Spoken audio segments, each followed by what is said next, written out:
Olá, eu sou Domingos da Exo. O protocolo Modbus é um dos protocolos mais utilizados nas aplicações de redes industriais. A gente vai, nesse vídeo, entender como é que é a estrutura de mensagem desse protocolo.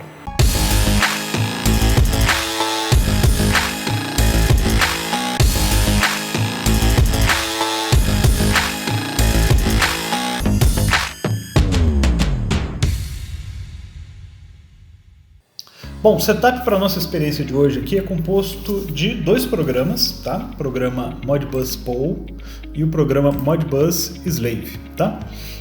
O Slave, como o próprio nome diz, vai representar, vai simular para a gente aqui o escravo, e o Modbus POL vai simular o mestre, tá? Então, esses softwares têm essa função de simulação de escravo e mestre Modbus, são bastante úteis aí para depuração de aplicações, trabalhando aí nas duas pontas, né? Mestre e escravo.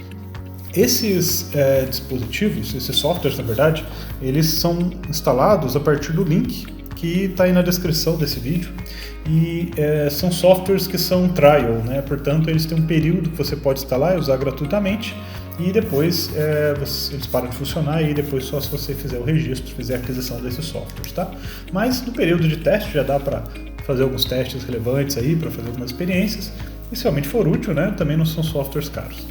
Bom, além de instalar esses dois softwares, né, na verdade eu instalei eles em computadores diferentes. Então o Modbus POL está instalado aqui na minha máquina local, que no caso está aqui na minha casa, e o Modbus Slave, como pode ver aqui maximizando, eu estou usando o acesso remoto a uma máquina que está lá na Exo, está lá no laboratório da empresa, e portanto eu consigo ter um endereço diferente, né? O endereço dessa máquina aqui é o 72.10.10.91. A forma como eu estou acessando essa máquina aqui, na verdade, não importa muito para a nossa prática, então tanto faz, o que importa mesmo é o endereço dela, né? O endereço do meu escravo, o endereço IP, vai ser 172.10.10.91, tá? Bom, além desses dois softwares, a gente está usando aqui o very bom Wireshark, né? O Wireshark é um analisador de protocolos. A gente já usou em vídeos anteriores para poder analisar protocolos, e esse software é um software gratuito, também tá o link para a instalação dele na descrição, tá? Sim, de forma muito rapidamente, o que o Wireshark faz é capturar todos os pacotes que passam numa determinada interface, no caso aqui na minha placa de rede, e ele mostra aqui o endereço de destino, o endereço de origem desses pacotes, né? Assim como o protocolo, o comprimento e tudo mais. E se eu pegar aqui um pacote em particular, né? Peguei um pacote, ele consegue me dar os dados dele aqui, eu consigo abrir, né? E ver o conteúdo das várias camadas, dos vários protocolos que se compõem dele aqui, tá? Depois a gente vai olhar isso com mais detalhe quando a gente estiver olhando o Modbus, que é o nosso interesse, tá? Bom, deixa ele rodando aqui, deixa eu tirar o filtro. Está sem filtros, ele está capturando no momento aqui todos os pacotes que rodam na minha placa de rede. Bom, voltando nesses dois aqui, eu vou então configurar da seguinte maneira. Se eu vier no escravo inicialmente e clicar em conectar, ele vai falar para registrar, ok? Ele basicamente aqui vai me dar a configuração do tipo de comunicação que a gente vai trabalhar, tá? Notando que existe aqui a possibilidade de trabalhar também com a comunicação serial, né? Que serviria aí tanto para serial propriamente dito, como com RS485. Mesmo emulado através de USB também poderia funcionar aqui, tá? Mas no nosso caso o interesse é no Modbus TCP. No Modbus TCP ele basicamente não dá configuração nenhuma, né? Apenas aqui a questão de aceitar ou não qualquer endereço. Endereço, no caso, endereço de dispositivo, né? E uma informação importante que é a porta, né? Lembrando que o IP define o endereço do dispositivo e o TCP, parte da comunicação, especifica a porta de troca de mensagens para a gente criar um socket.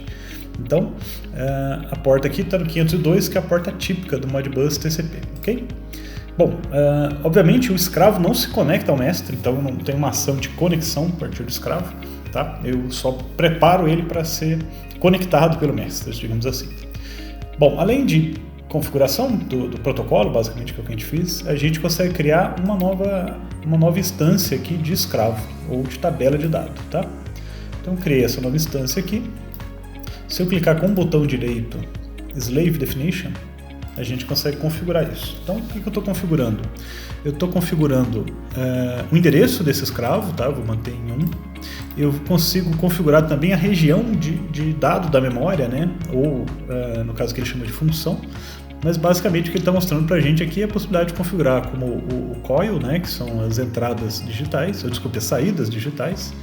Depois eu tenho aqui as entradas digitais, tenho também os registros retentivos, digamos assim, né, que seriam os registros de saída e os registros de entrada, né, ou input registers, né, ou como a gente viu num outro vídeo, né, ou vai ver nesse vídeo ainda, a gente tem também, a gente tem que chama isso aqui de entradas e saídas analógicas, ok? Bom, eu vou configurar isso aqui para estar pegando aqui os holding register, que tem a característica de poder ser escritos, ok? Algumas configurações, endereço eu vou colocar em hexadecimal, quantidade aqui, vou colocar A, né, que seriam 10 endereços, não? Bom, beleza, deixa em A mesmo, 10 mesmo, ok. Ele pode colocar um delay aqui entre receber e responder, tá? E mais algumas configurações que não nos interessam. Ok, então aqui eu criei uma tabela, 16 endereços. Eu posso alterar esses endereços, tá? Então, como esses são registros de leitura escrita, eu vou deixá-los todos em 0. Mas eu vou criar uma nova tabela aqui de endereço. Essa outra tabela eu vou fazer o seguinte, né? Botão direito, definições. Vou manter no endereço 1, porém eu vou colocar aqui apenas os registros de entrada, ok? Então esses registros não podem ser escritos pelo mestre, apenas lidos por ele. Vou dar aqui para X, manter as outras configurações idênticas e ok. Beleza, aqui eu vou alterar os valores, eu vou colocar aqui o valor 1. E eu vou colocar esse comando aqui de autoincremento, tá? O autoincremento, ele vai, a cada leitura desse registro, ele vai incrementar para a gente ter a observação aqui da mudança de valor, tá? E aqui eu vou chamar de 2, aqui de 3, 4, só para eles terem valores diferentes. Quaisquer valores aqui. Opa, faltou colocar autoincremento em todos eles. Colocar em todos não, colocar apenas em alguns. Ok, tá ótimo. Beleza, só alguns valores aleatórios aqui para quando a gente for ler, a gente identificar os registros, ok? Então, beleza, então eu já tenho aqui o meu escravo configurado. Agora vamos à configuração do mestre. No mestre, eu também crio aqui tabelas, ok? Crio a tabela 1 aqui. E essa tabela, da mesma maneira, definições de leitura e escrita, eu vou colocar o endereço 1, que é o endereço do nosso escravo, claro. Lembrando que esse aqui é o endereço em nível de protocolo Modbus, né? Em outro local eu vou configurar o endereço TCP/IP.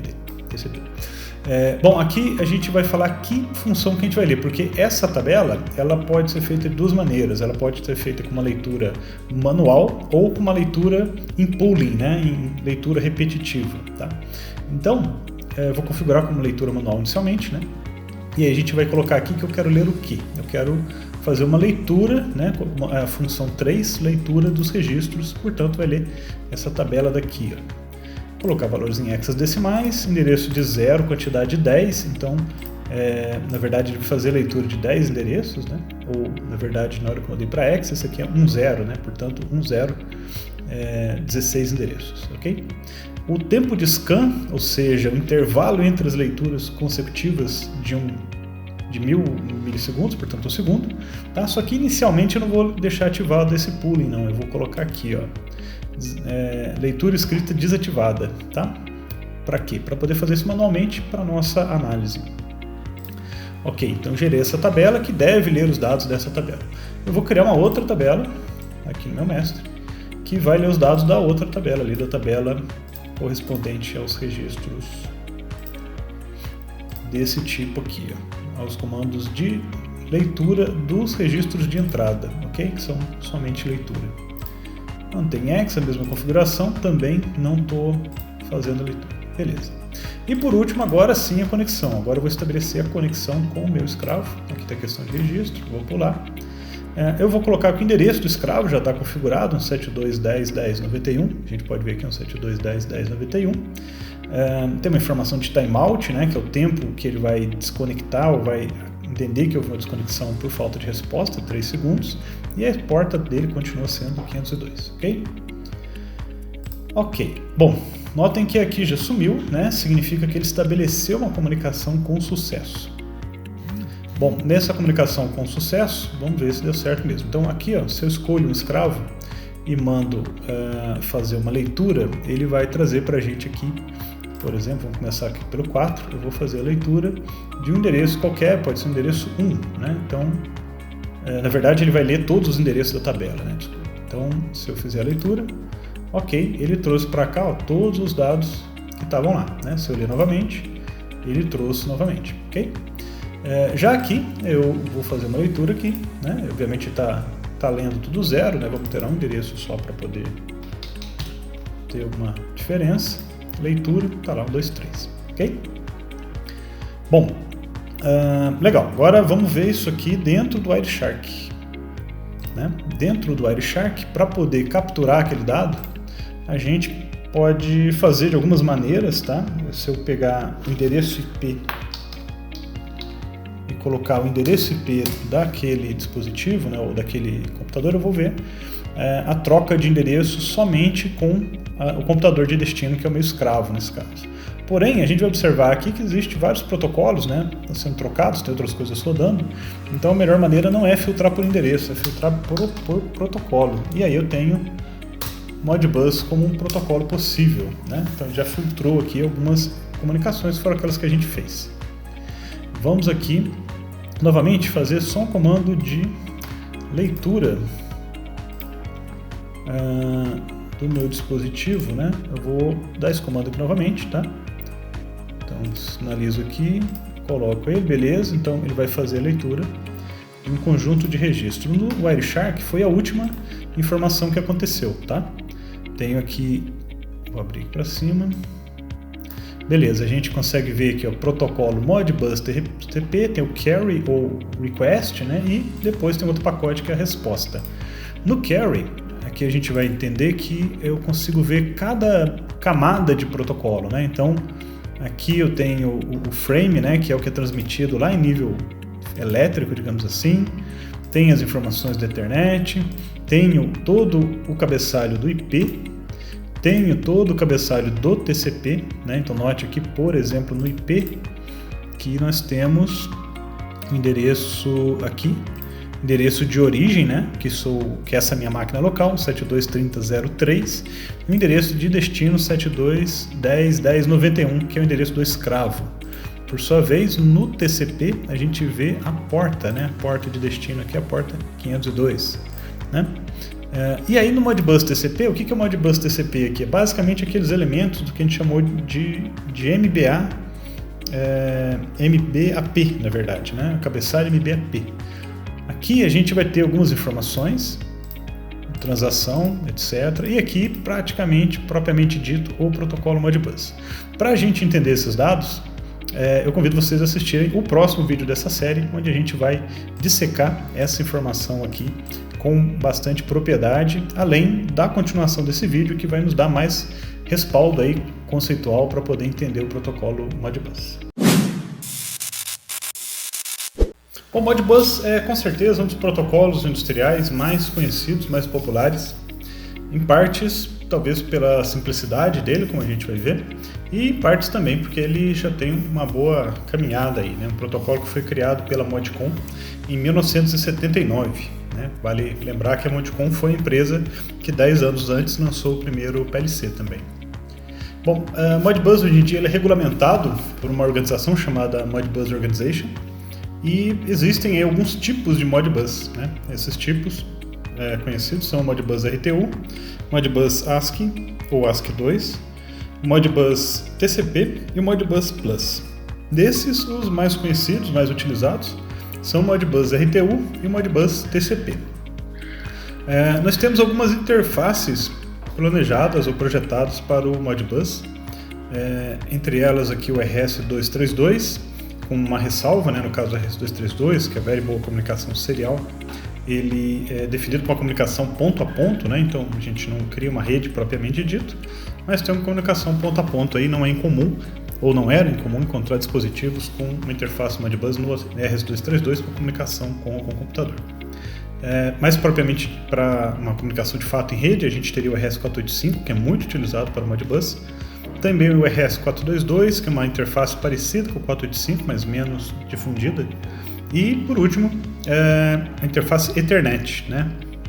No caso, Ethernet é bastante utilizado quando a gente fala em Modbus TCP, porque o Modbus TCP, com o próprio nome da ITD, ele trabalha em cima da pilha TCP/IP e, consequentemente, essa pilha trabalha em cima de uma interface Ethernet. Por outro lado, o RS485 é uma interface elétrica comumente associada ao Modbus RTU, que a gente encontra também bastante em equipamentos aí que não tem interface Ethernet. Bom, o Modbus ele é um protocolo que tem uma estrutura mestre-escravo, né? Então ele prevê um único mestre no barramento e esse mestre ele busca informações nos seus escravos, tá? O escravo ele não tem iniciativa de transmissão, então ele não inicia comunicação em nenhum evento, ele simplesmente responde à comunicação ou à requisição do mestre. Então a gente tem basicamente dois tipos aí de pacotes, um pacote de requisição ou request, que vai do mestre em direção ao escravo, e um pacote de resposta ou response, que vem do escravo em direção ao mestre, né? Esses elementos, né, da rede, eles estão numa estrutura aqui que a gente pode considerar de forma física, no caso do RS485, ou de forma lógica, no caso do Modbus TCP, uma estrutura de barramento, né? Ou seja, todos os elementos a priori recebem a requisição que é enviada ao barramento, porém a gente tem formas de identificação de maneira que somente aquele escravo que é endereçado à requisição que responde a essa mensagem. Okay? Então essa é a estrutura e ele suporta, portanto, na verdade, vários escravos, né? Essa quantidade de escravos suportada, ela depende não só da estrutura do protocolo, mas também depende das características físicas dos dispositivos envolvidos. Bom, uma maneira aqui diferente da gente ver a mesma figura, né? Vendo apenas a troca de mensagem, numa estrutura onde tivesse 3 escravos, esses escravos são numerados, então o primeiro escravo aqui atribui numeração do 01, 02 ao segundo, 03 ao terceiro, então existe esse conceito da numeração do escravo, que pode ser feita por algum tipo de configuração ou até mesmo por chaves, né? E a gente tem aqui o mestre enviando a requisição. O que eu estou querendo representar aqui é que a requisição enviada para o endereço 01, ela é enviada para todos os escravos. Todos os escravos recebem essa mensagem de requisição. Porém, como ela é endereçada somente ao 01, apenas o 01 gera uma resposta, né? Que a gente visualiza aqui também como resposta. Da mesma maneira, se eu mandar uma requisição para o 02, essa requisição chega para todo mundo e aí somente o 02 que vai responder. E a mesma coisa aqui, quando eu mando uma requisição para o 03, estou enviando para todos eles, né? Porém, só o 03 que identifica como sendo sua mensagem e volta. Então, cada hora o mestre está lendo um escravo. Geralmente, essa leitura é feita de forma cíclica. E a gente chama isso de pooling, né? Essa passagem cíclica por todos os escravos. Então, na verdade, o que a gente vai ver é uma coisa mais ou menos assim. O mestre, periodicamente, fazendo a leitura dos escravos. Bom, a estrutura da mensagem do protocolo Modbus, aqui no caso especificamente do Modbus RTU, mas a gente já vai ver que na verdade a parte em rosa aqui, ela é comum a qualquer tipo de Modbus. E as partes adicionais aqui, no caso, são específicas da comunicação em cima de uma camada de rede, uma interface de rede serial, tá? Mas aqui a gente já vai entender alguns elementos importantes. Bom, o primeiro elemento é chamado de Slave ID, que é o endereço do escravo. Então, portanto, é um byte que define aqui qual é o endereço do escravo para o qual a mensagem é enviada. Quando existe uma resposta dessa mensagem, essa resposta também traz o endereço do escravo, porque, na verdade, propriamente o mestre não tem um endereço, né? Na verdade, só acontecem mensagens do mestre para o escravo e depois a resposta do escravo, onde o Slave ID serve na resposta para identificar quem que está respondendo a mensagem. Bom, nós temos aqui depois uma parte muito importante, que é um código de função, né? O código de operação, que a gente vai entender um pouco mais para frente, do tamanho de um byte. Depois nós temos um pacote de dados, né, onde eu posso ter N bytes, vários bytes, dependendo da estrutura ou do tipo, né, de operação que está sendo realizada. E por fim, no caso das comunicações entre interfaces seriais, a gente tem um CRC. Né? CRC é Cyclic Redundancy Check, é o cheque de redundância cíclica, é uma forma matemática aqui de uma operação com os bytes. que compõem a mensagem, de maneira que a gente consiga detectar erros. Então, se eu recebo um pacote e o CRC calculado no local não bate com o CRC enviado, a gente evidencia que houve um erro e esse pacote é descartado, tá? Também tem uma duração aqui de 2 bytes. Então essa é a estrutura básica da comunicação. Quando a gente sai de uma interface serial para uma interface baseada em Ethernet, como o Modbus TCP, a gente vai preservar aqui a parte em rosa e as outras partes vão deixar de fazer sentido. Bom, com relação aos códigos de função, né, são vários, tá? E esses códigos eles já definem duas coisas. Eles definem o tipo de ação, se é uma ação de leitura ou uma ação de escrita, e ele também define o tipo de informação que eu estou acessando. Porque o Modbus ele trabalha com a ideia de leitura escrita em tabelas de dados dos dispositivos escravos. Tá? Então essas tabelas de dados elas têm um endereçamento próprio e uma numeração própria, de maneira que a gente possa estabelecer aí onde estão as informações que a gente quer. Lembrando que esse protocolo foi criado em 1979, né? Então uma automação bastante inicial naquela época. Ele usa algumas nomenclaturas que a gente vai estar atualizando aqui. Então, algumas ações, né, os códigos 1, 5 e F, né, pensando aqui em hexadecimal, eles se referem ao que a gente chama de saídas digitais, né, mas que propriamente são chamados de output coil, ou seja, as bobinas de saída, né, porque lá, quando foi criado isso, pensava-se as saídas literalmente como as bobinas de contatores ou relés, ok? Então a gente tem essa região chamada de output coil, né? São saídas digitais e elas são numeradas de 1 a 9.999. Né? Então existe uma numeração dessas saídas digitais e os endereços dessas saídas digitais, aqui representados em hexadecimal, vão de 0, né? O endereço é de 2 bytes, então 0000 em hexa até 270E em hexa, que cobre toda essa faixa de numeração de 1 a 99. Então aqui vale uma ressalva, às vezes causa alguma confusão o fato da numeração começar em 1, mas o endereço começar em 0, tá? Então é importante ter isso em mente na hora que a gente estiver consultando a numeração, né? A documentação de um dispositivo pode vir falar que a numeração de uma saída de interesse é o número 3, e quem que é o número 3? Qual que é o endereço da saída de número 3? É o endereço 2, na verdade, né? Por causa dessa diferença no início. Bom, nós temos outros tipos de elementos, né, ou outras regiões. Tem a região aqui chamada de entradas digitais. As entradas digitais ou contatos de entrada são numeradas do 10.001 até o 19.999 e são endereçadas, aí o endereço nesse caso começa do 0 de novo. Por quê? Porque o código de função já está especificando qual é a região ou tipo de dado que eu estou trabalhando, tá? Então o código, por exemplo, o código 02, ele já está apontando para a gente que eu estou falando das entradas digitais e, portanto, está subentendido aqui o 10.000 na frente, tá? Por isso que o endereçamento começa de 0 novamente. Bom, então nas entradas digitais, obviamente, eu só tenho operação de leitura, tá? Eu tenho também as entradas analógicas, que também são chamadas de Input Holding Register, que seriam os registros retentivos de entrada, podemos dizer assim, né? Onde eu tenho aqui a leitura de um valor de 16 bits para cada posição dessa de memória, né? Elas são numeradas aqui do 30.000 até o 39.999, endereçados da mesma maneira. Também só tem operação de leitura. E depois, por fim, a última região de memória é a de saídas analógicas ou Output Holding Register, né? São os registros de retenção de saída numerados de 40.001 até 49.999, endereçados de 0000 até 270E, como todas as outras áreas de endereçamento. No caso aqui, tanto das saídas digitais quanto das entradas digitais, nós temos 3 tipos de ações. A gente pode ter uma ação de leitura, e aí, obviamente, por se tratar de uma saída, a leitura significa a leitura de um valor anteriormente gravado lá.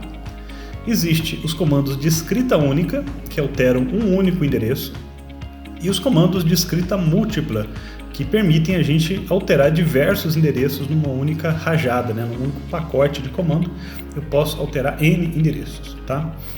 Da mesma maneira, para saídas digitais, eu tenho a leitura, eu tenho uma escrita de um único endereço de saída e a escrita de múltiplos endereços de saída. Esses são os comandos e os tipos de região, podemos dizer assim, da tabela de memória. Note que esse protocolo foi feito lá atrás, né? Então o pessoal está falando em entradas e saídas digitais.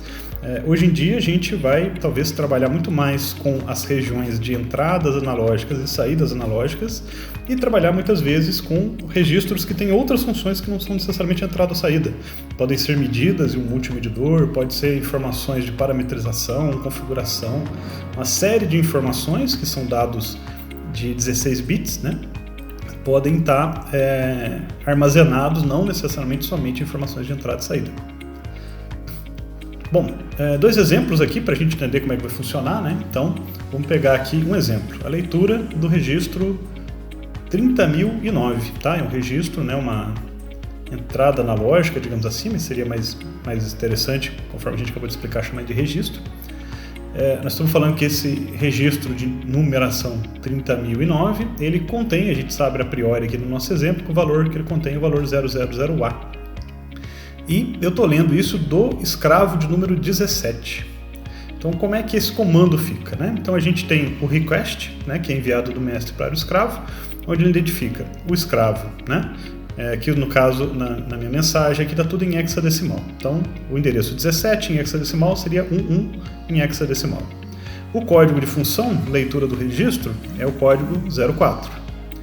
Qual é o endereço desse registro, né? Então, fazendo aquela conversão da numeração de registro para endereçamento, o registro de número 30.009 corresponde ao endereço 0008, né? Esse é o endereço. E aí eu estou, nesse comando de leitura, passando para ele que eu estou lendo um único registro, tá? Então, o número de registros lidos, no caso, é 1. Né? Eu poderia, nesse comando aqui, o comando de leitura, ele sempre é múltiplo, né? Se eu quiser ler uma só, eu tenho que passar o valor 1. E o CRC, que é calculado, não nos interessa aqui como é calculado, tem esse valor aqui.